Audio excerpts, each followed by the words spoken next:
سيئات أعمالنا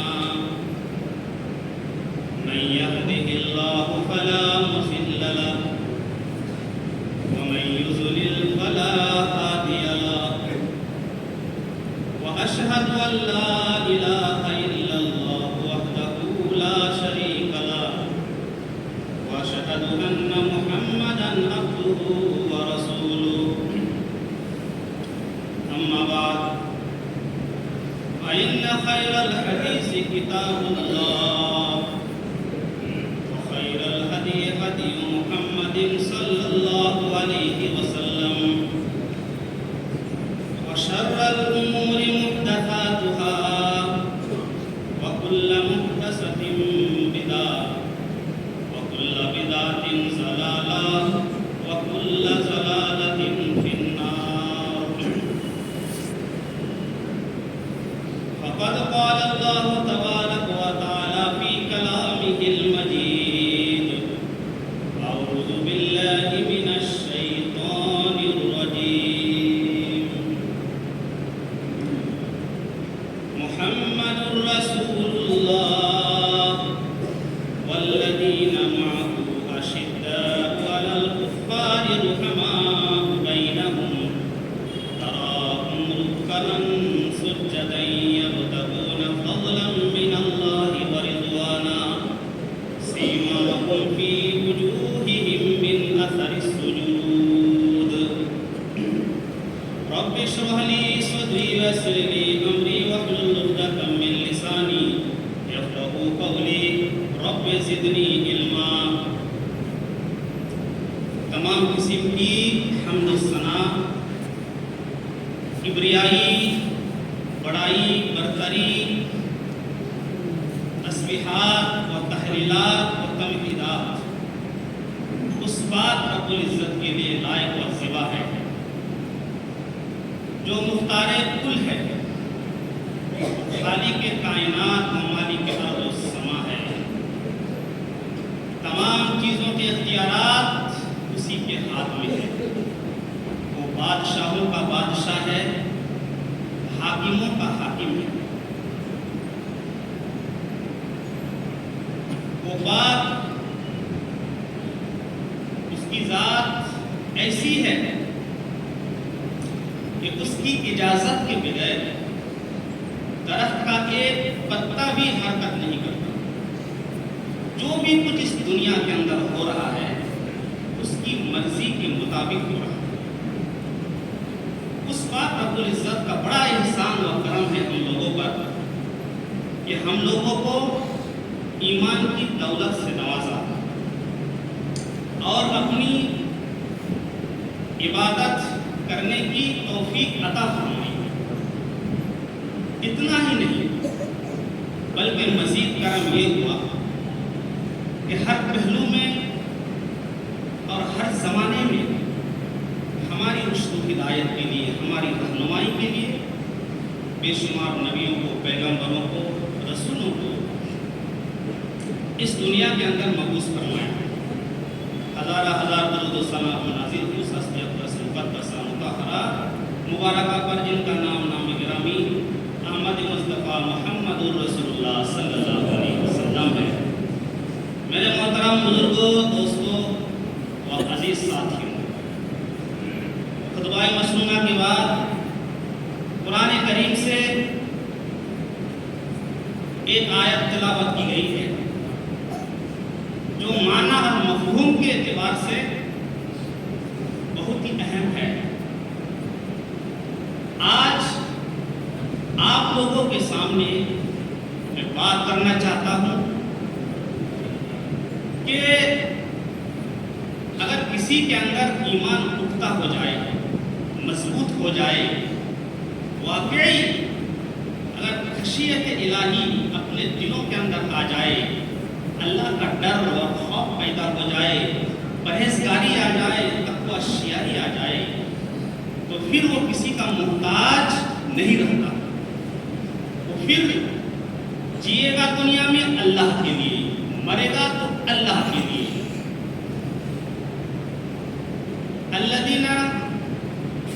الذين يبلغون رسالات الله ويخشونه ولا يخشون أحدا عند اللہ. پھر وہ کسی سے نہیں ڈرے گا, کسی سے خوف نہیں کھائے گا, لوگوں کی پرواہ نہیں ہوگی, وہ صرف ڈرے گا اور اپنا سر جھکائے گا تو صرف اللہ کے دربار میں جھکائے گا. ایسے لوگوں کے لیے اللہ تبارک و تعالیٰ نے فرمایا والذین جاہدوا فینا لنہدینہم سبلنا وان اللہ لمع المحسنین. اللہ کہتا ہے جو میرے راستے میں جدوجہد کرتا ہے, محنتیں کرتا ہے, میرے دین کے لیے, اسلام کے لیے, میری ذات کے لیے, نبی کے لیے, دین کی بقا کے لیے, اس کی نشر و اشاعت کے لیے جو محنتیں کرتا ہے, کوششیں کرتا ہے, اپنے جان و مال کی قربانیاں دیتا ہے, کہتا ہے کہ میں اس کے لیے راستہ نکال دیتا ہوں. میری زمین بڑی وسیع ہے, اس کو کوئی فکر نہیں ہوگی, کوئی غم نہیں ہوگا, کوئی ملال نہیں ہوگا, کوئی تکلیف نہیں ہوگی, اور ہر وقت میں اس کے ساتھ رہوں گا. میرے پیارے ساتھیوں, اسی طریقے پر اب دوسرے پہلو کو لے لیجئے. اللہ تبارک و تعالیٰ ارشاد فرماتا ہے من یشاقق الرسول من بعد ما تبین له الهدى ويتبع غیر سبیل المؤمنین نولہ ما تولى ونصلہ جہنم وساءت مصیرا. کہ وہ لوگ جو اپنے آپ کو دین سے, اللہ سے, نبی سے اور نبی کے صحابہ سے اور مومنین کے راستے سے اپنے آپ کو الگ کر لیتے ہیں, اس میں اختلاف پیدا کرتے ہیں, اپنی مرضی کے مطابق زندگی گزارتے ہیں, اللہ کہتا ہے کہ میں اس کے گریبان کو پکڑوں گا نہیں, اس کے ہاتھ پکڑ کے میں روکوں گا نہیں, میں جانے دوں گا اس کو, وہ جدھر جائے گا ڈھیل دوں گا. وَلِّهِ مَا تَوَلَّى وَنُصْلِهِ جَهَنَّمَ وَسَاءَتْ مَصِيرًا. میں پکڑوں گا آخر میں اور ایسی پکڑ کروں گا کہ پوری دنیا یاد رکھے گی, اور پھر آخرت میں جہنم کے اندر اس کو جھلسا دوں گا. فَلْيَحْذَرِ الَّذِينَ يُخَالِفُونَ عَنْ أَمْرِهِ أَن تُصِيبَهُمْ فِتْنَةٌ أَوْ يُصِيبَهُمْ عَذَابٌ أَلِيمٌ. اسی لیے اللہ کے دین کی مخالفت سے, رسول کی مخالفت سے, منہج سلف کی مخالفت سے انسان کو ڈرنا چاہیے. اگر وہ نہیں ڈرے گا تو ایسا نہ ہو کہ کوئی تمہارے اوپر عذاب آ جائے, یا اللہ تبارک و تعالیٰ دردناک عذاب تمہارے لیے تیار کر دے گی. میرے پیارے ساتھیوں, پتہ یہ چلا رمضان المبارک گزر گیا. رمضان المبارک کا مقصد کیا تھا؟ تقویٰ شیاری, پرہیزگاری, خشیت الہی, اللہ کا ڈر, نرمی, لطافت, شفقت, اپنے دلوں کے اندر وہ جذبہ, دینی جذبہ جو پیدا ہونا چاہیے تھا آج ہمارے اندر نہیں ہو پایا. پتہ یہ چلا کہ رمضان مبارک کا جو مقصد تھا وہی فوت ہو گیا. لعلکم تتقون کا لفظ لگا کر کے اللہ تبارک و تعالیٰ نے صرف ایک مہینے کے لیے پابندی نہیں لگائی, پورے 11 مہینے کے لیے پابندی لگا دی. اس رمضان مبارک کے روزوں کے ذریعے سے اپنے دلوں کو منور کرو, اپنے دینی اور دنیاوی معاملات کو درست کر لو, اور اپنے کردار میں اور اپنے اخلاق میں سدھار پیدا کرو. لیکن ہمارے اندر آج وہ چیز پیدا ہوئی ہے, تقویٰ شیاری آئی ہے ہمارے اندر وہ جذبہ پیدا ہوا ہے, دین کا جذبہ, اسلام کا جذبہ, قرآن کریم اور اللہ تبارک و تعالیٰ کا جو پیغام ہے اس کے نشر و اشاعت کا جذبہ پیدا ہوا ہے. اگر پیدا ہو گیا واقعی میں تو ہم مسلمان ہیں اور رمضان مبارک کا فائدہ پورا ہم کو ملا ہے.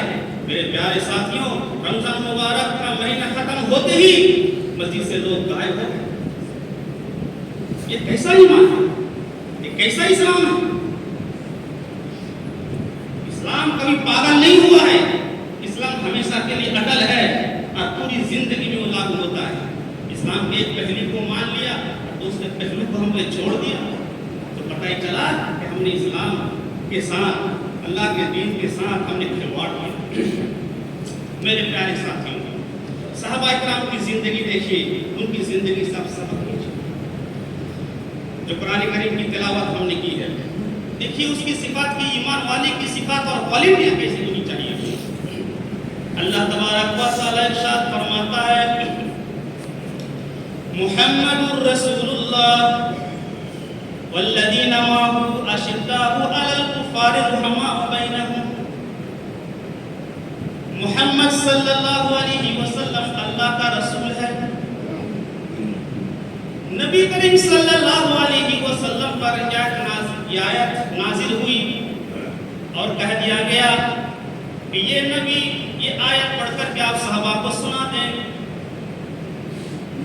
تاکہ صحابہ کے دلوں کے اندر ایک تسلی پیدا ہو جائے, ان کو بھروسہ ہو جائے کہ اللہ تبارک و تعالیٰ نے ہماری تعریف کی ہے. پوری دنیا کے لیے لوگوں کو یاد رہ جائے کہ صحابہ کی صفاتیں کیسی تھی. نبی کریم صلی اللہ علیہ وسلم اللہ کے رسول ہیں اور نبی کے ساتھ جو موجود ہیں صحابہ کرام رحماء بینہم, وہ آپس میں رحم دل ہیں. ان کے دلوں کے اندر محبت ہے, ان کے دلوں کے اندر شفقت ہے, ان کے دلوں کے اندر خیر خواہی ہے, ہمدردی ہے. مسلمانوں کے لیے اپنے بازوؤں کو جھکا دینے والے ہیں. اشداء علی الکفار, اور دوسرے لوگوں کے لیے کافروں کے لیے بڑے وہ سخت ہیں. جہاں دین کا معاملہ آ جائے, اسلام کا معاملہ آ جائے, شریعت کا معاملہ آ جائے, اس موقع پر وہ ڈٹ جاتے ہیں, مقابلہ کرتے ہیں. میرے پیارے ساتھیوں, دینی جذبات کو آپ دیکھیں کہ صحابہ کرام کے اندر کس طریقے سے وہ دینی جذبات موجود تھے. صرف صحابہ نہیں بلکہ صحابیات کو بھی لے لیجیے. آج ہماری عورتوں کے اندر نہ دین ہے, نہ شریعت ہے, نہ اللہ کا ڈر و خوف ہے. اسی لیے تو جناب محمد رسول اللہ صلی اللہ علیہ وسلم نے فرمایا کل قیامت کے دن سب سے زیادہ جو جہنم کے اندر جو جائے گی وہ عورتیں جائیں گی. اس لیے کہ مرد حضرات تو بیچارے کام دھام میں مشغول رہتے ہیں, ان کی زندگی مشغولیت میں گزرتی ہے. عورتیں گھروں کے اندر ہوتی ہے, گھروں کے اندر ہوتے ہوئے بھی وہ اللہ تبارک و تعالیٰ کی وہ معرفت حاصل نہیں کر سکتی ہے, دین پر نہیں چلتی ہے, لان تان زیادہ کرتی ہے, سڑکوں پہ نکلتی ہے, بازاروں پہ نکلتی ہے, ایک دوسروں کی برائی کرتی ہے, نہ شوہروں کی نافرمانی اور نہ شکریہ کرتی ہے. آپ کو معلوم ہے ایمان کی طاقت کیسی ہوتی ہے. اگر اپنے اندر ایمان کی طاقت پیدا ہو جائے میرے پیارے ساتھیوں, اللہ تبارک و تعالیٰ اس کی تائید کے لیے, اس کی مدد اور نصرت کے لیے آسمان سے فرشتوں کو بھیجتا ہے. آپ نے ایک نام سنا ہوگا خولہ بنت سالبہ, ایک صحابیہ تھی, بوڑھی عورت تھی, بال بچے والی تھی. ان کے شوہر کا نام تھا اوس بن ثابت, جس کا ذکر 28ویں پارے میں ہے. شروع میں قد سمع اللہ قول التی تجادلک فی زوجها وتشتکی الی اللہ. پہلے زمانے میں یہ ہوتا تھا کہ لوگ کیا کرتے تھے, اپنی عورتوں سے زہار کر لیا کرتے تھے. زہار کا مطلب پتا ہے؟ زہار کسے کہتے ہیں نہیں پتا. زہار کا مطلب یہ ہوتا ہے کہ کوئی آدمی اپنی بیوی سے کہہ دے کہ تو میری ماں کی طرح ہے, یا تیری پیٹھ میری ماں کی پیٹھ کی طرح ہے. پہلے یہ ہوتا تھا بہت زیادہ اپنی بیوی کو حرام کرنے کے لیے, اور جب یہ کہہ دیتا تھا تو بیوی حرام ہو جاتی تھی, اس کو چھوڑ دیتا تھا. اس طریقے سے پہلے زمانے میں چلتا تھا. 3 طلاق دے دیتے کٹ کٹ کٹ کٹ. بس آج کل کے زمانے میں مان لیا جاتا ہے کہ 3 طلاق ایک ساتھ دے دو, بیوی حرام ہو گئی. اب واپسی کی کوئی گنجائش نہیں ہے. اب حلال کرو پھر واپسی کرو. یہ دین کے اندر ڈرامہ ہے, ڈرامہ. اس کا ثبوت قرآن حدیث میں نہیں ملتا. تو اسی طریقے سے وہ پہلے کے لوگ زمانہ جاہلیت کے اندر نبی کریم صلی اللہ علیہ وسلم کے آنے سے پہلے لوگ زہار کر لیا کرتے تھے کہ تو میری ماں کی طرح ہے, وہ بھی حرام کر لے جاؤ, اپنے مائکے میں چلے جاؤ. حضرت خولہ بن ثعلبہ کے ساتھ یہی معاملہ ہوا. ان کے شوہر نے اوس بن ثابت نے زہار کر لیا اور کہہ دیا کہ تو میری ماں کی طرح ہے, اب تو یہ حرام ہوگی, اب کیا کرے گی. بیوی بچے والیاں ہیں، عورت عمر دراز ہے، بوڑھی ہو چکی ہے، چھوڑ دیا، حرام ہو گیا، کرے تو کرے کیا؟ بس یہی راستہ ملا کہ جناب محمد رسول اللہ صلی اللہ علیہ وسلم کے پاس جاؤں گی اور میں اپنی شکایت رکھوں گی۔ اللہ کے نبی صلی اللہ علیہ وسلم کے پاس گئی۔ اللہ کے نبی صلی اللہ علیہ وسلم کا جو حجرہ تھا وہ مسجد نبوی کی چوکھٹ سے بالکل ملا ہوا تھا۔ آپ کا دروازہ، مسجد نبوی کا دروازہ، دونوں دروازے آپس میں ملے ہوئے تھے۔ اللہ کے نبی کے پاس ہو گئی۔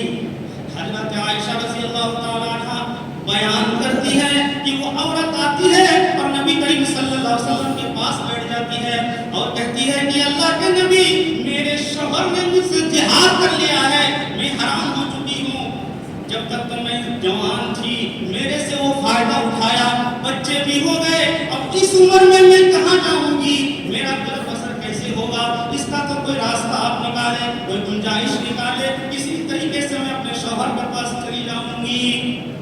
حضرت عائشہ بیان کرتی ہے کافی دیر تک خولہ بنت ثعلبہ نبی کریم صلی اللہ علیہ وسلم کے ساتھ بحث کرتی رہی، اللہ کے نبی گفتگو کرتے رہے، آخر میں معاملہ بنا ہی نہیں۔ اللہ کے نبی صلی اللہ علیہ وسلم نے فرما دیا یہ خولہ، اس کا کوئی راستہ نہیں ہے، اس کا کوئی حل نہیں ہے، تم جاؤ، میں اس کے لیے کچھ بھی نہیں کر سکتا ہوں، تم حرام ہو چکی ہو، جاؤ، میرے ہاتھ میں نہیں ہے، جاؤ یہاں سے چلے جاؤ۔ حضرت خولہ بنت ثعلبہ نبی کریم صلی اللہ علیہ وسلم کے حجرے سے نکلتی ہے، اللہ کے نبی صلی اللہ علیہ وسلم کے دروازے کی چوکھٹ کراس کرتی ہے، آنکھوں میں آنسو ہے، کرے تو کرے کیا، کہاں جائیں؟ نبی کریم صلی اللہ علیہ وسلم نے دروازہ بند کر دیا، نگاہ پڑی مسجد نبوی کی چوکھٹ پہ، مسجد نبوی کی چوکھٹ پہ نگاہ پڑی، کہنے لگی یا اللہ، نبی صلی اللہ علیہ وسلم کا تو دروازہ بند ہو گیا، نبی کی چوکھٹ تو بند ہو گئی، یا اللہ تیری چوکھٹ کھلی ہوئی ہے، یا اللہ میں تیرے سے دعا کروں گی۔ مسجد نبوی کے اندر جاتی ہے، وضو بناتی ہے، وضو بنانے کے بعد دو رکعت نماز پڑھتی ہے، نماز پڑھنے کے بعد اپنے ہاتھوں کو بلند کرتی ہے اور نبی کریم اور اللہ تبارک و تعالیٰ کے سامنے اپنی گزارشیں رکھتی ہے، مطالبات کرتی ہے، دعائیں کرتی ہے کہ الہ العالمین، تیرے نبی نے تو منع کر دیا، تیرے نبی کے حجرے سے میں مایوس واپس آ چکی ہوں، یہ اللہ تیرا تو گھر کھلا ہوا ہے، تیرا تو دربار کھلا ہوا ہے، یہ اللہ تیری رحمت تو بڑی وسیع ہے، نبی تو کوئی حل نہ نکل سکے، یہ اللہ تبارک و تعالیٰ تو حل نکال دے، کوئی راستہ نکال دے تاکہ میری زندگی بچ جائے، میری مایوسیت بچ جائے اور میرے بچے بچ جائے، میں اپنے شوہر کے پاس واپس چلی جاؤں۔ وہ رو رو کے دعا کر رہی ہے، اللہ تبارک و تعالیٰ کی رحمت جوش میں آتی ہے، اللہ تبارک و تعالیٰ کہتا ہے جبرائیل تم کیا دیکھ رہے ہو، میری بندی رو رہی ہے، میری بندی دعائیں کر رہی ہے، یہ جبرائیل تم جاؤ اور نبی کریم صلی اللہ علیہ وسلم کو ایک پیغام پہنچا دو، یہ آیت پہنچا دو، کوئی حل، اور میرے دربار میں اس کا حل نہیں نکلا تو پھر کس کے دربار میں اس کا حل نکلے گا؟ یہ جبرائیل تم جاؤ۔ جبرائیل علیہ السلام آتے ہیں نبی کریم صلی اللہ علیہ وسلم کے پاس اور کہتے ہیں کہ اللہ کے نبی، اللہ تبارک و تعالیٰ نے مجھے بھیجا ہے اس عورت کے لیے، صرف اس عورت کے لیے نہیں بلکہ رہتی دنیا تک قیامت تک جتنی بھی عورتیں ہیں ان عورتوں کے لیے خوشخبری دے دو، ان عورتوں کے لیے سنا دو، قد سمع اللہ قول التی تجادلک فی زوجہا وتشتکی الی اللہ واللہ یسمع تحاورکما۔ اے نبی کہہ دیجئے اگر کوئی اپنی بیوی سے جہاد کر لیتا ہے، اپنی بیوی سے کہتا ہے کہ تو میری ماں کی طرح، تو اس سے بیوی حرام نہیں ہوگی بلکہ اس کا تو گناہ تو ضرور ہے، لیکن اللہ تبارک و تعالیٰ نے بتلا دیا اگر کوئی اس طرح کر لیتا ہے پوری دنیا کے اندر تو اس کے لیے حل یہ ہے کہ یہ غلام کو آزاد کرے گا، غلام نہیں ہے تو بیدر پہ 60 روزے رکھیں گے، 2 مہینے روزے رکھیں گے، اگر اس کی بھی طاقت نہیں ہے تو 60 مسکینوں کو وہ کھانا کھلائے گا، اس کے بعد اس کی بیوی حلال ہو جائے گی، وہ حرام ہو ہی نہیں سکتی ہے۔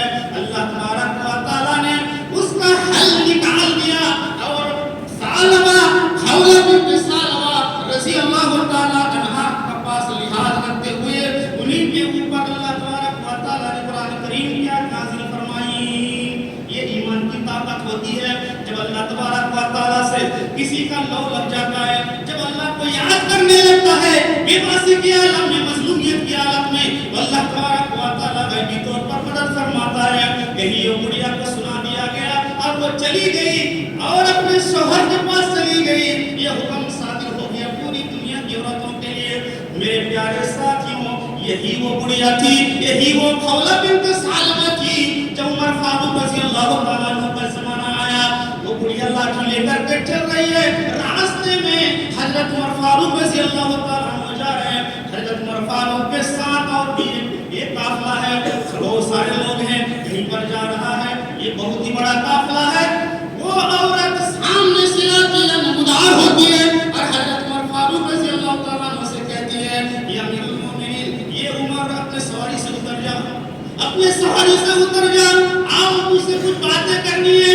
حضرت عمر فاروق رضی اللہ تعالیٰ عنہ اتر گئے اور چلے گئے اور اس بڑھیا سے باتیں کرنے لگے، کافی دیر تک باتیں کی۔ جب باتیں کرنے کے بعد جب باتیں مکمل ہو گئی، جب واپس آئے تو قافلے والے کہنے لگے، لوگ کہنے لگے یا امیر المومنین، یہ تو ایک معمولی عورت ہے، ایک غریب عورت ہے، ایک حقیر عورت ہے، آپ کو سواری سے اس نے اتار دیا اور کافی دیر تک اپنے بات کی، آپ کی وجہ سے، آپ کی دیر کی وجہ سے یہ قافلے والی مشقت میں پڑ گئے، ٹھہرے رہے، کیا معاملہ ہے؟ حضرت عمر فاروق رضی اللہ تعالیٰ عنہ کہنے لگے یہ لوگوں سنو، یہ معمولی عورت نہیں ہے، اس نے مجھے پکارا ہے اور یہ وہ عورت ہے جس کی بات کو اللہ تبارک و تعالیٰ نے ساتواں آسمان کے اوپر سے، عرش کے اوپر سے سنا تھا، اور جس کی عزت اللہ تبارک و تعالیٰ نے کی ہے، جس کی عزت اللہ تبارک و تعالیٰ کو کرے، جس کی عزت کو اللہ بڑھا دے، اس عورت کی پکار پر میں لبیک کیوں نہ کہوں، اس کے لیے، اس سے ملنے کے لیے، اس کی بات، اس کے ساتھ بات کرنے کے لیے میں سواری سے کیوں نہ اتروں؟ یہ تو تھوڑی دیر کی بات تھی، اگر یہ عورت صبح سے لے کر شام تک اور شام سے لے کر کے فجر تک اگر مجھے روک کے رکھتی، وہیں پر تو میں وہیں پر رکا رہتا، اس سے میں بات کرتا ہلتا نہیں جب تک کہ وہ اجازت نہ دے دیتی۔ اس لیے کہ اللہ تبارک و تعالیٰ نے اس عورت کی عزت کو بہت ہی زیادہ بڑھایا ہے۔ ایمان کی طاقت ہے میرے پیارے ساتھیوں، اللہ کے یہاں غریب اور امیر کی کوئی تمیز نہیں ہوتی ہے، غریب کے گھر میں بھی اتنی ہی دھوپ پہنچتی ہے، اتنی ہی روشنی پہنچتی ہے، امیر کے گھر میں بھی اتنی ہی روشنی پہنچتی ہے۔ اللہ کے یہ انصاف برابر ہے، یہ ہم نے بنایا ہے، یہ ہم نے جدائی اور اختلاف اور انشقاق اور فرق کا گھر، فرق کی دیوار ہم نے تیار کی ہے، لیکن اللہ تبارک و تعالیٰ انصاف کرتا ہے اور ایمان کا پاس و لحاظ، ایمان کی جو طاقت ہے اس طاقت کا پاس و لحاظ اللہ تبارک و تعالیٰ رکھتا ہے اور اس کی عزت کرتا ہے۔ میرے پیارے ساتھ، یہ ہمارے لیے، عورتوں کے لیے، مایوس لوگوں کے لیے، خستہال لوگوں کے لیے، بے بس لوگوں کے لیے بہت ہی بڑا سبق ہے کہ اپنا تعلق اللہ سے جوڑنا چاہیے، چاہے دنیا کہیں بھی چلی جائے، دنیا کا رخ کہیں بھی کدھر بھی ہو جائے، اس سے کوئی مطلب نہیں ہونا چاہیے۔ اگر اللہ ساتھ ہے تو دنیا کی کوئی طاقت کچھ نہیں کر سکتی۔ میرے پیارے ساتھ آگے چلیے، میں بتا رہا ہوں کہ ایمان کی طاقت اور اللہ کے لیے، رسول کے لیے اور دین کے لیے صحابہ نے اور صحابیت نے کیسی کیسی قربانیاں دی ہے۔ آج قربانیاں کہاں ہیں ہمارے اندر؟ ہم نے کون سی قربانیاں دی ہیں میرے پیارے ساتھیوں؟ جب ہم نے قربانیاں چھوڑ دی، اللہ سے تعلق منقطع ہو گیا، تو آج ہمارا حال دیکھیے، ادھر سے کوئی مار رہا ہے، ادھر سے کوئی مار رہا ہے، کبھی کچھ ہو رہا ہے، کبھی پابندیاں لگ رہی ہے، کبھی نمازوں کے اوپر، کبھی قرآن کے اوپر، کبھی شریعت کے مسائل کے اوپر، ہر جگہ مسلمان پریشان۔ چلیے آگے چلتے ہیں۔ آپ نے ایک عورت کا نام سنا، جس کا نام ہے نصیبہ، جس کا نام ہے نصیبہ، لیکن ان میں ہمارا سے مشہور ہے، آپ پتہ لگا لیجیے پہلے۔ نصیبہ ایک عورت ہے، بڑی مجاہد نصیبہ ایمان لاتی ہے، نبی کا کلمہ پڑھتی ہے، نبی کا کلمہ پڑھنے کے بعد جناب محمد رسول اللہ صلی اللہ علیہ وسلم سے کہتی ہیں کہ اللہ کے نبی آج سے میری جان آپ کی جان، جس طریقے سے صحابہ کرام آپ کا دفاع کرتے ہیں، آپ کا بچاؤ کرتے ہیں، آپ کی حفاظت کرتے ہیں، یہ اللہ کے نبی میں بھی آپ کی حفاظت کروں گی۔ وجہ یہی ہے کہ جنگ احد کا موقع آیا، جناب محمد رسول اللہ صلی اللہ علیہ وسلم زخمی ہو گئے، آپ کا چہرہ خون سے لال ہو گیا، آپ کے دندانے مبارک توڑے گئے اور بڑی پریشانی کے عالم میں کافروں کے نردے میں آ گئے۔ کچھ صحابہ بھی تھے جو نبی کریم صلی اللہ علیہ وسلم کی حفاظت کیا کرتے تھے، ان میں سے یہ نصیبہ نامی ایک عورت بھی تھی جو تلوار لے کر کے مسلمانوں تلوار لے کر کے نبی کریم صلی اللہ علیہ وسلم کی حفاظت کیا کرتی تھی، کئی کافروں کی گردانیں بھی کاٹی۔ یہ نصیبہ عورت ہے، جنگ احد میں کارنامہ انجام دیا ہی، لیکن آگے چلیے فتح مکہ کے بعد ایک جنگ ہوتی ہے، جنگ حنین۔ آپ کو معلوم ہے اس جنگ کے اندر مسلمانوں کی طرف سے 2000 ایسے لوگ تھے جو غیر مسلم تھے، ابھی مسلمان ہوئے نہیں، معاہدہ تھا کہ ہم دفاع کریں گے، مکہ کا دفاع کریں گے، گئے، لیکن وہ جو حملہ ہوتا ہے کافروں کی طرف سے، قبیلہ بنو حوازن کی طرف سے، قبیلہ بنو ثقیف کی طرف سے مسلمان گئے کافی تعداد میں۔ اس سے پہلے مسلمانوں کی اتنی طاقت نہیں تھی، بڑی تعداد میں کافروں کے مقابلے کے لیے جناب محمد رسول اللہ صلی اللہ علیہ وسلم نکلے، صحابہ نکلے، پہاڑی کے کونے سے، پہاڑی کے اوپر سے اور دو پہاڑوں کے درمیان سے، ٹیلے چٹانوں کے آڑ سے کافروں نے تیروں کی برسات کر دی۔ ایسے زبردست طریقے سے انہوں نے حملہ کیا کہ صحابہ کرام میدان چھوڑ کر کے بھاگ گئے، صحابہ کرام کے پیر اکھڑ گئے، میدان چھوڑ کر کے بھاگ گئے۔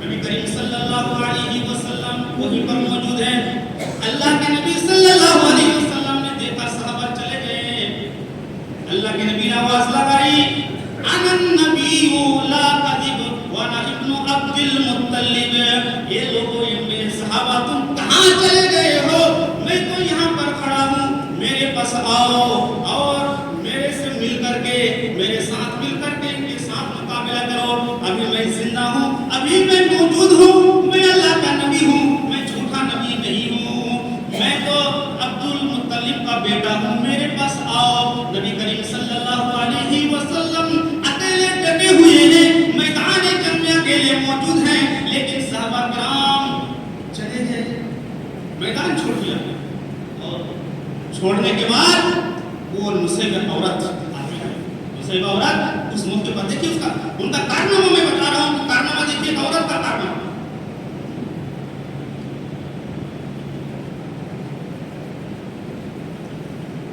وہ نصیبہ عورت آتی ہے نبی کریم صلی اللہ علیہ وسلم کے پاس، آ کر کے کیا کہتی ہے، یہ نبی آپ بے فکر رہیں، میں ساتھ ہوں، میں ان کو جمع کروں گی۔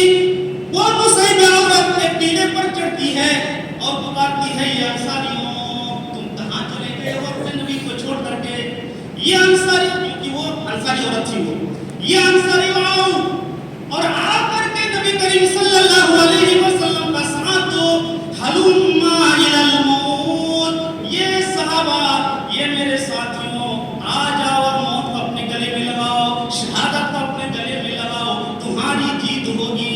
حضرت نصیبہ نے زبردست طریقے سے تقریر کی، ان کی تقریر کا یہ اثر ہوا کہ دوبارہ صحابہ کرام نبی کریم صلی اللہ علیہ وسلم کے پاس آ کر کے جمع ہو گئے، اور پھر اپنے حوصلے کے ساتھ، بہادری کے ساتھ، شجاعت کے ساتھ صحابہ کرام نے جنگ کی اور پاسا پلٹ دیا گیا۔ آخرکار اللہ تبارک و تعالیٰ کی مدد آئی اور پھر اس کے بعد مسلمان جیت گئے، کافر مغلوب ہو گئے۔ اس کا اثر تھا، نصیبہ کا اثر تھا، ان کی بہادری کا اثر تھا۔ تقریر کی، صحابہ کو جمع کیا اور جمع کرنے کے بعد وہ دوبارہ حوصلے کے ساتھ اور اللہ پر توکل کرتے ہوئے استقامت کے ساتھ جنگ کی، جہاد کیا اور مقاصد پلٹ دیا گیا اور مسلمانوں کی جیت ہوئی۔ یہی وہ نصیبہ ہے مدینے کے اندر موجود ہے۔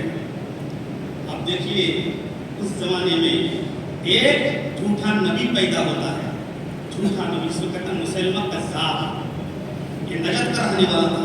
بتایا آپ کو جھوٹا نبی پیدا ہوتا ہے تو وہ جھوٹا نبی کیا لکھتا ہے؟ نبی صلی اللہ علیہ وسلم کو ایک خط لکھتا ہے اور خط لکھنے کے بعد نبی کریم صلی اللہ علیہ وسلم کے پاس بھیجتا ہے اور اللہ کے نبی کو کیا کہتا ہے کہ یہ محمد آپ بھی نبی ہیں اور میں بھی نبی ہوں۔ اس طریقے سے حضرت موسیٰ علیہ السلام کے ساتھ ہارون تھے، وہ بھی نبی تھے اور ایک زمانے میں کئی نبی آئے تو آپ بھی نبی میں بھی نبی، لہذا ایک کمپرومائز کر لیجیے، ایک مصالحت کر لیجیے۔ کیا مصالحت؟ جب تک آپ زندہ رہیں گے آپ کو ہم نبی مانیں گے، آپ نبی ہیں۔ جب آپ کا انتقال ہو جائے گا، اس دنیا سے چلے جائیں گے تو میں نبی بنوں گا، یہ فیصلہ ہو جائے۔ یا تو پھر دوسرا راستہ یہ ہے کہ آدھے عرب کا نبی آپ ہیں اور آدھے عرب کا نبی میں ہوں، اس بات پر فیصلہ ہو جائے۔ نبی کریم صلی اللہ علیہ وسلم کے پاس خط پہنچتا ہے، اللہ کے نبی خط پڑھتے ہیں، کہتے ہیں اس طرح کی باتیں لکھی ہوئی ہے تو اللہ کے نبی صلی اللہ علیہ وسلم نے اس کا جواب دیا، دوسرا خط لکھا اور کہا کہ یہ مسلمان، میں تو اللہ کا نبی ہوں، اللہ کا رسول ہوں، اس میں کوئی شک نہیں ہے، لیکن جہاں تک تیرا تعلق ہے، تیری بات ہے، انت کذاب، تو تو جھوٹا ہے، مکار ہے، کذاب ہے، میں تم کو نبی مانتا ہی نہیں۔ خط لکھ دیا، اب لے جایا جائے گا، اس وقت تو ٹیلی فون تو تھا ہی نہیں، فون کر دیتے، اس وقت خط و کتابت کا زمانہ چلتا تھا۔ اللہ کے نبی نے خط لکھا، اب یہ خط اس تک پہنچائے گا کون؟ بلی کے گلے میں گھنٹی کون ڈالے گا؟ جو جائے گا اسی کو مارے گا، کون جائے گا؟ آپ صاحب بڑی بہت زیادہ طاقت والا ہے، حکومت والا ہے، فوج ہے، لشکر ہے، سپاہی ہے، مال ہے، دولت ہے، مسلمان کذاب، بہت سارے لوگ اپنے انڈر میں رکھا ہے اور وہ نبی کا دعویٰ کر رہا ہے، جائے گا کون؟ میرے پیارے ساتھیوں، یہی وہ نصیبہ ہے، یہی وہ نصیبہ عورت ہے جن کا لڑکا حبیب بن زید، لڑکے کا نام حبیب ہے، نصیبہ کا لڑکا ہے حبیب، یہ نصیبہ کا لڑکا حبیب بن زید ہے، عمر ہو چکی ہے، کمزور ہو چکے ہیں، 12 بچے کے باپ ہیں، 12 بچے ہیں۔ معاملہ یہ ہے کہ مدینے کے گلیوں میں کھجور کا ٹوکرا لے کر کے کھجوریں بیچتا ہے، وہی وہ حبیب نصیبہ کا لڑکا بیٹا اسی مجلس کے اندر نبی کریم صلی اللہ علیہ وسلم کے مجلس کے اندر بیٹھا ہوا ہے۔ اللہ کے نبی نے کہا کہ یہ خط کون لے جائے گا؟ وہ فوراً اٹھتا ہے اور اٹھ کر کے کہتا ہے کہ اللہ کے نبی صلی اللہ علیہ وسلم میرے حوالے کیجئے، میں لے کر کے خط جاؤں گا، میں وہاں پہنچاؤں گا۔ اسی وہیں پر بیٹھ کر کے وہ کھجوریں کھا رہے تھے اور اتنی جلدی میں اٹھے کہ کھجور کے ٹکڑے منہ سے نکلے اور صحابہ کے چہرے پر جا کے گرے۔ صحابہ کہنے لگے اللہ کے بندو کم سے کم کھجور تو پہلے کھا لو، بعد میں اٹھ جاتے۔ کہنے لگا کہ نہیں، کھجور کھاتے ہوئے اگر دیر ہو گئی تو ایسا نہ ہو کہ یہ ذمہ داری کسی کے پاس چلی جائے، دوسرا لے کر کے چلا جائے خط اور اس کی سعادت سے میں محروم ہو جاؤں گا، اسی لیے میں نے جلدی کی فوراً خط لیا۔ نبی کریم صلی اللہ علیہ وسلم نے بتلا دیا کہ یہ حبیب دیکھنا، یہ ذمہ داری بڑی عظیم ہے، یہ بڑی قربانی ہے۔ اللہ کے نبی نے گھوڑا دیا، اللہ کے نبی نے نیزہ تھمایا کہ جاؤ۔ اللہ کے نبی صلی اللہ علیہ وسلم کے دربار سے وہ نکلتے ہیں اور اس طریقے سے وہ نکلتے ہیں، حالانکہ وہ غریب صحابی رسول تھے، وہ کمزور تھے، بیوی بچے والے تھے، لیکن جب نبی کا خط لے کر کے وہ جانے لگے تو اس طریقے سے، اس بہادری کے ساتھ، اس شجاعت کے ساتھ وہ جانے لگے جیسے کہ کوئی جنرل جا رہا ہے، کوئی سپاہی جا رہا ہے، کوئی بہادر جا رہا ہے۔ ان کا رویہ بدل گیا، ان کی طاقت بدل گئی، ان کے چہروں کے اثر بدل گیا۔ پہنچ جاتا ہے کہاں پر؟ مسلمان کذاب کے دربار میں، دربار لگی ہوئی ہے، مسلمان کذاب سامنے بیٹھا ہوا ہے کرسی پر، دربار میں وہ اور جا کر کے اس کی تعلیم کے اوپر اپنا نیزہ گاڑ دیتا ہے. وہ دیکھ کر کے کہتا ہے مسلمہ کذاب تم کون ہو, کہاں سے آئے ہو؟ کہنے لگا کہ میں نبی کا غلام ہوں, میں نبی کا خادم ہوں, محمد کی طرف سے آیا ہوا ہوں. خط لے کر کے تم نے جو خط بھیجا تھا نا اس پر جواب لے کر کے آیا ہوں. اچھا لاؤ. پہلے زمانے میں ہوتا تھا خط پڑھ کر کے سنایا جاتا تھا. یہ بادشاہ خط نہیں پڑھتا تھا, خط پڑھنے کے لیے ایک آدمی الگ سے رکھا جاتا تھا, پڑھ کر کے منظر عام پر اس کو سنایا جاتا تھا. خط کو کھولا گیا, پڑھا گیا اور وہ عبارت اس طرح لکھی ہوئی تھی کہ میں تو نبی ہوں, اللہ تبارک و تعالیٰ کی طرف سے مجھے بھیجا گیا, اللہ کے نبی کا خط. لیکن یہ مسلمان تو جھوٹا ہے, تو سب سے بڑا کذاب ہے. جب کذاب کا نام سبوں نے سن لیا تو وہ اپنے آپ میں انسلٹی سمجھ رہا ہے کہ میری بہت بڑی انسلٹی ہو گئی, بےعزتی ہو گئی. اگر چھوٹی سی بات ہوتی تو چلو کوئی بات اندر گزر کر دیتے, لیکن سبوں نے سن لیا, اس سے دل ملا گیا. اس کے بعد وہ کہنے لگا تم خط لے کر آئے ہو, تمہاری کیا رائے ہے, تم کیا مانتے ہو؟ کہنے لگا مجھے ہاں میں مانتا ہوں کہ محمد رسول اللہ صلی اللہ علیہ وسلم اللہ کے بندے اور اللہ کے رسول ہیں. اور میں کہنے لگا مجھے کچھ سنائی نہیں دے رہا ہے. تین بار کہا کہ میرے بارے میں تمہاری کیا رائے ہے, میں تھوڑا سا بہرا ہوں, مجھے سنائی نہیں دے رہا کچھ. آخر میں کہنے لگا تو جھوٹا ہے, کذاب ہے, میں تم کو نبی مانتا ہی نہیں. اس طریقے سے نبی کا عقیدہ وہی عقیدہ میرا بھی ہے. اچھا جی تم نبی نہیں مانتے؟ ارے پیچھے مڑ کر کے دیکھو, میرے سپاہی ہے, میرے وزیر ہے, نذیر ہے, میری فوج ہے, جن کے ہاتھوں میں تلواریں ہیں, جن کے ہاتھوں میں نیزے ہیں, جن کے ہاتھوں میں تیر ہیں. ابھی تمہاری گوٹی گوٹی کر دی جائے گی, پیچھے مڑ کر تو دیکھ.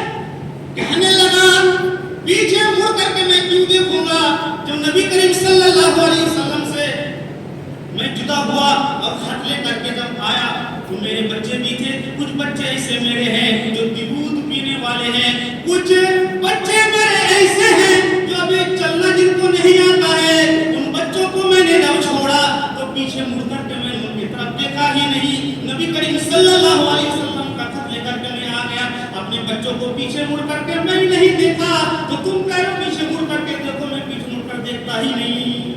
اچھا مسلمان کذاب کہنے لگا تلوار لاؤ. تلوار لائی گئی.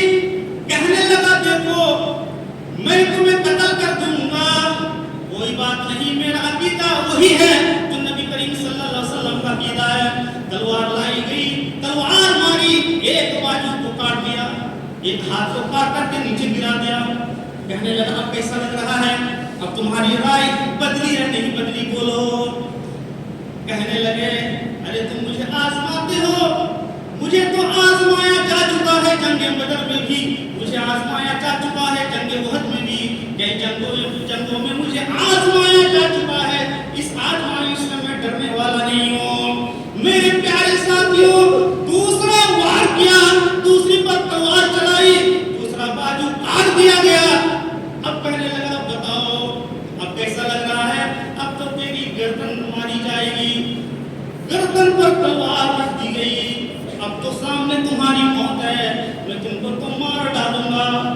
کہنے لگے تم اس شخص کو موت کا ڈر دکھاتے ہو, تم اس شخص کو موت کا ڈر دکھاتے ہو جو ہر دن ہر فجر میں فجر کے بعد فجر کی نماز پڑھنے کے بعد پہلی دعا شہادت کا مانگتا ہو. ہر فجر کے بعد میں تو شہادت کی دعا مانگتا ہوں, اور موت کا ڈر تمہیں مجھے تم موت کا ڈر دکھا رہے ہو. کوئی بات نہیں, میں شہید ہو جاؤں گا کوئی پرواہ نہیں, لیکن میں اپنے عقیدے سے نہیں پھروں گا. تو جھوٹا ہے, اور نبی کریم صلی اللہ علیہ وسلم کی جو تعلیمات ہے اس تعلیمات پر میں عمل کرنے والا ہوں.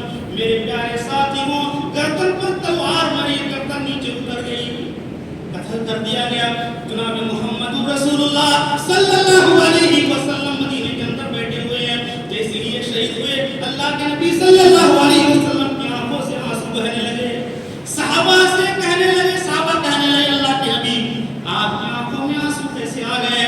اللہ کے نبی نے کہا یہ میرے صحابہ, جس کو میں نے خط لے کر کے بھیجا تھا وہ حبیب بن زید اب وہ دنیا کے اندر نہیں ہے. مسلمہ قذاب نے اس کو شہید کر دیا ہے, مسلمہ قذاب نے اس کو مرڈر کر دیا ہے, مسلمہ قذاب نے اس کے ہاتھ پیر کاٹ دیے ہیں, ان کی گردن کاٹ دی ہے.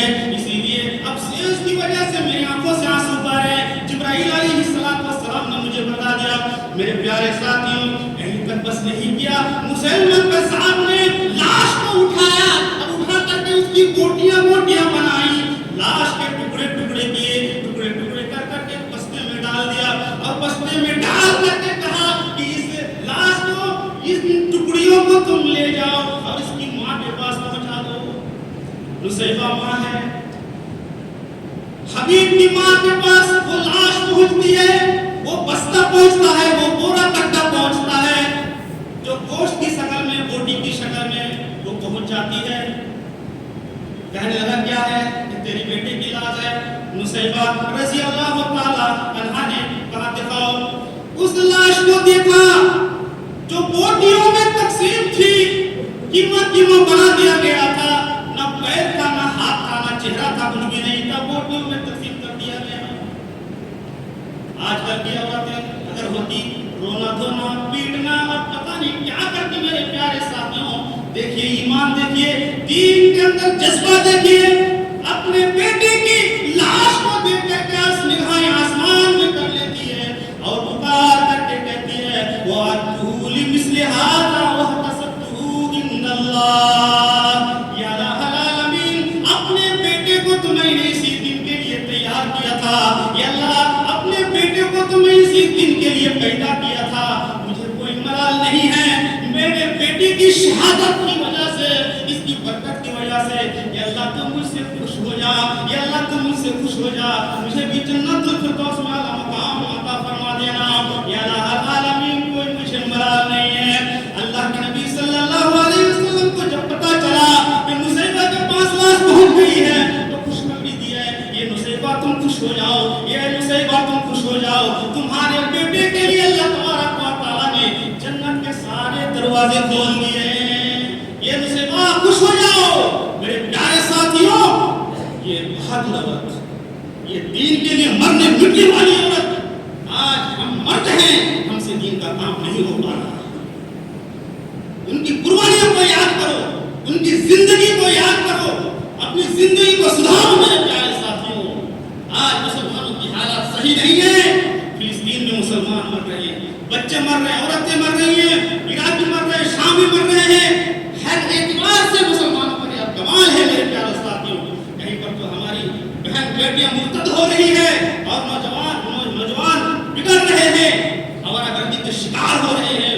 آج مسلمانوں کے مذہبی مسائل میں پابندیاں لگائی جا رہی ہے۔ اس مشکلات میں اللہ پر توکل کرو، اللہ پر بھروسہ کرو، اپنے ایمان کی طاقت کو دکھاؤ اور اس کا مظاہرہ کرو، اور آپسی معاملے میں الجھو نہیں، مسئلہ مسائل میں الجھو نہیں، اور اپنے دل کو صاف رکھو، پاک رکھو۔ یقینی طور پر اللہ تبارک و تعالیٰ کی مدد آئے گی، کیونکہ صحابہ کرام نمونہ بن کر کے چلے گئے، لوگوں کو دکھا دیا، اور رہتی دنیا تک ان کے قصے، رہتی دنیا تک ان کی سیرت اور ان کی زندگی یہ مسلمانوں کو یاد دلاتی رہے گی کہ یہ مسلمانوں وقت کے ساتھ کبھی بھی گھبرانا نہیں، وقت کے جو حالات چل رہے ہیں ان حالاتوں سے مایوس ہونے کی تمہیں کوئی ضرورت نہیں ہے۔ اگر تمہارے اندر ایمان ہے، پختہ ایمان ہے، واقعی تم متقی پرہیزگار ہو، اللہ کے ماننے والے ہو، رسول کو ماننے والے ہو، تو تمہارا کوئی باغ واقع نہیں کر سکتا ہے۔